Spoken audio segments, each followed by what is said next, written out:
नमस्कार दोस्तों, एक बार फिर से आप सभी का अभिवादन। आज बहुत टाइम हो गया, सुबह से कुछ नाश्ता भी नहीं की थी, तो 12:30 हो रहे हैं, अभी मैं बैठी हूँ खाना खाने। काफ़ी लेट हो गया था, सुबह से ही भूखे पेट हूँ। तो क्या आपके साथ भी ऐसा होता है कि सुबह से लेकर रात तक आप लगातार काम करती हैं, लेकिन दिन के आखिर में ऐसा लगता है कि आज भी कुछ ना कुछ रह ही गया। कभी किचन, कभी सफाई, कभी कपड़े, कभी किसी की फरमाइश, और इसी भाग दौड़ में अपने लिए 2 मिनट भी नहीं मिलते। अगर ऐसा होता है तो यकीन मानिए आप अकेली नहीं हैं। लगभग हर होम मेकर की यही कहानी होती है। लेकिन मैंने धीरे धीरे कुछ छोटी छोटी आदतें अपनी लाइफ में शामिल की, और सच कहूँ तो घर के काम पहले से कहीं आसान लगने लगे। इसलिए आज मैं आपसे वही आदतें शेयर करने आई हूँ। ये कोई मुश्किल नियम नहीं है, बस रोज़मर्रा की ऐसी बातें हैं जो आपकी ज़िंदगी को थोड़ा आसान और थोड़ा सुकून भरा बना सकती हैं। सबसे पहले मैंने एक बात समझी कि पूरे दिन के बारे में सोचकर घबराने से अच्छा है सुबह सिर्फ 2 मिनट बैठकर ये तय कर लिया जाए कि आज सबसे ज़रूरी काम कौन से हैं। जब दिमाग में पहले से एक छोटी सी तस्वीर बन जाती है कि क्या करना है, तो दिन बिना घबराहट के निकलता है। हर काम एक साथ करने की कोशिश करने से सिर्फ थकान ही बढ़ती है। एक और चीज़ है जिसने मेरी बहुत मदद की है, वो है हर सामान की एक तय जगह। पहले मेरे साथ भी ऐसा होता था कि कभी चाबी नहीं मिल रही है, कभी कैंची, कभी कोई डिब्बा। फिर समझ आया कि सामान कम नहीं खोता, बस हम उसे हर बार अलग जगह रख देते हैं। अब कोशिश रहती है कि जो चीज़ जहाँ से उठाऊँ वापस वहीं रख दूँ। इससे समय भी बचता है और दिमाग भी शांत रहता है। किचन में काम करते समय भी मैंने एक छोटी सी आदत बना ली है। अगर गैस पर दाल या सब्जी पक रही है तो उस समय मैं खाली खड़ी नहीं रहती, उसी बीच किचन का प्लेटफॉर्म पोंछ देती हूँ, अगले खाने की तैयारी कर लेती हूँ या बर्तन व्यवस्थित कर देती हूँ। इससे बाद में एक साथ ढेर सारा काम नहीं बचता। नहीं तो पहले पूरा काम करने के बाद में सब काम करती थी तो थकान अलग लगती थी, और पता नहीं चिड़चिड़ाहट सी भी लगती थी। पहले मैं पूरे घर की सफाई एक ही दिन करने की कोशिश करती थी, और शाम तक इतनी थक जाती थी कि किसी से बात करने का भी मन नहीं करता था। फिर मैंने तरीका बदल लिया। अब रोज़ थोड़ा थोड़ा साफ़ करती हूँ, कभी सिर्फ अलमारी, कभी सिर्फ किचन, कभी ड्रॉर। इससे घर भी हमेशा ठीक ठाक रहता है और शरीर भी ज़्यादा नहीं थकता। और एक आदत है जिसने मेरी सुबह बहुत आसान कर दी, वह है रात को थोड़ी सी तैयारी कर लेना। अगर अगले दिन कौन सी सब्ज़ी बनानी है, दाल भिगोनी है या कुछ सामान निकाल कर रखना है, तो मैं रात में ही कर देती हूँ। सुबह की भाग दौड़ काफ़ी कम हो जाती है और दिन की शुरुआत भी सुकून से होती है। हम महिलाएं अक्सर एक गलती और करती हैं, हमें लगता है कि घर का हर काम सिर्फ हमें ही करना चाहिए। लेकिन सच तो ये है कि घर सबका है, तो जिम्मेदारी भी सबकी होनी चाहिए। जहाँ परिवार मदद कर सकता है वहाँ मदद लेने में कोई बुराई नहीं। इससे आप कमज़ोर नहीं बनती, बल्कि समझदारी से काम करती हैं। ये भी मेरे अंदर बहुत कमी थी। पहले मैं पूरा ही काम अपने आप ही करना चाहती थी, लेकिन अब मैं हेल्प लेने लगी हूँ। और एक बात जो मुझे सबसे ज़्यादा ज़रूरी लगती है, वो है अपने लिए थोड़ा सा समय निकालना। पूरे दिन में सिर्फ 15 मिनट भी अगर आप अपने लिए निकाल लें, चाहे चाय पीते हुए, थोड़ी देर टहल कर, भगवान का नाम लेकर या अपनी पसंद का कोई काम करके, तो यकीन मानिए आपका पूरा मूड बदल जाता है।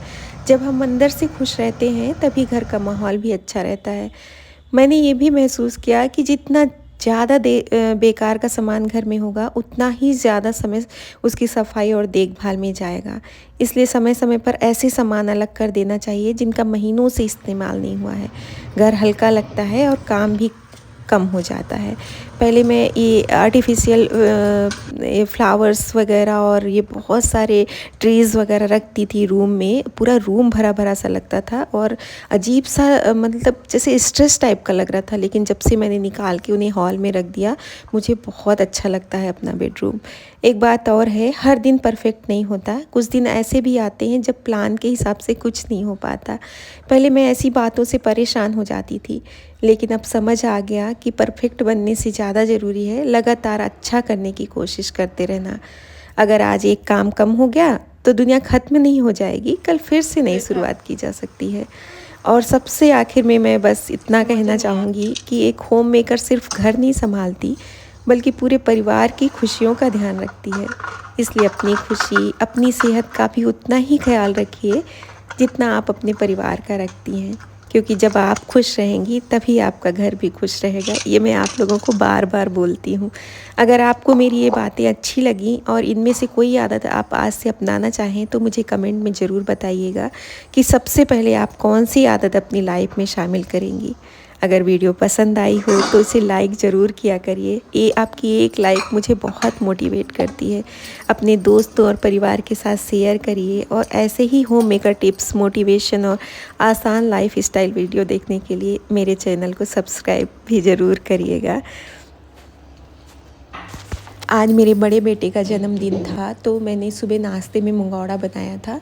तो उसमें प्याज, हरी मिर्ची, पालक के पत्ते वगैरह डाल के मैंने प्रॉपर नाश्ता में बना दिया था। तो मैं उसे कैप्चर नहीं कर पाई थी क्योंकि बहुत ज़्यादा हड़बड़ाहट हो जाती है सुबह, क्योंकि नाश्ता भी बनता है और खाना भी बनता है। दो बड़े जो भैया हैं और मेरे छोटे वाले देवर हैं, वो दोनों लोग खाना खाते हैं इसलिए, और बाकी लोग नाश्ता करते हैं। इस वजह से काम में सुबह बहुत हड़बड़ाहट हो जाती है। मैं और मेरी देवरानी दोनों ही किचन में रहते हैं, लेकिन वो जॉब करती है तो उसको भी बहुत हड़बड़ी रहती है सुबह। तो ये मैं जो थोड़ी सी दाल मैंने प्लेन निकाल ली थी उसको ये दही में भिगाकर जो मंगौड़ा बनाते हैं उसको भिगा रही थी, क्योंकि ये मेरे हस्बैंड को बहुत बहुत पसंद है, मेरे बड़े वाले भैया को भी बहुत पसंद है। तो वही मैं बना रही थी यहाँ पर।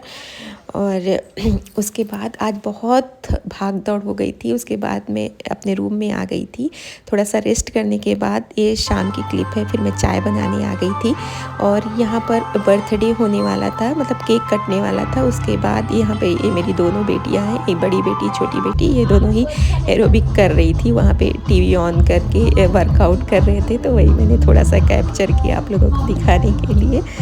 तो काफ़ी अच्छा लगता है जब बच्चे घर में आ जाते हैं। तो शाम को बाहर से ही हमने इडली ऑर्डर कर ली थी, इडली और थोड़ा सा नाश्ता भी ऑर्डर कर लिया था। तो शाम को खाना कुछ भी बनाना नहीं था, तो मैं यहाँ पर आराम से बैठ के भुट्टा इंजॉय कर रही हूँ। और ये मेरा बेटा है, इसके छोटे की तस्वीर है, बड़ा बेटा है तो उसी के जन्मदिन का केक है। हम फिर मिलेंगे, तब तक के लिए नमस्कार।